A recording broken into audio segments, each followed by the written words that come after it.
নোয়াখালীর সোনাইমুড়ি চৌরাস্তার ঐতিহাসিক জোরপোল এলাকায় বিদ্যমান দুটি ব্রিজের মাত্র ৫ ফুট দূরত্বে তৈরি করা হচ্ছে আরও একটি নতুন ব্রিজ।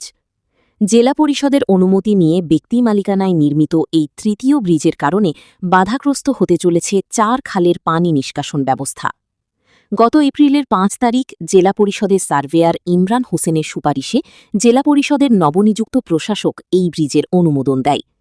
এর আগে সোনাইমুড়ি উপজেলার সহকারী কমিশনার ভূমি দিন আল জান্নাত অভিযান করে গত বছরে বন্ধ করে দিয়েছিলেন ব্রিজটির নির্মাণ কাজ।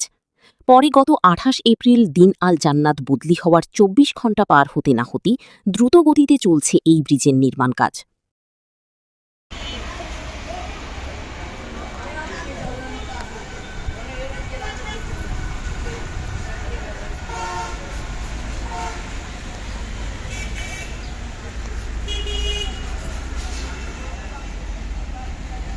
এখানে একটি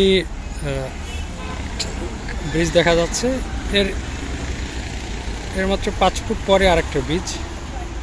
আর এই ব্রিজের প্রায় ৩ থেকে ৪ ফুট বা ৫ ফুট পরে আরও একটি ব্রিজ হচ্ছে এখানে।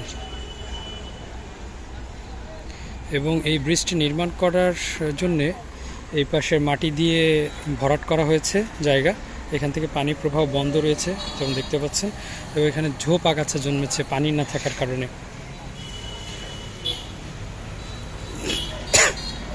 পুরো এই পাশটি মাটি দিয়ে বন্ধ করে দেওয়া হয়েছে, বাদ দেওয়া হয়েছে।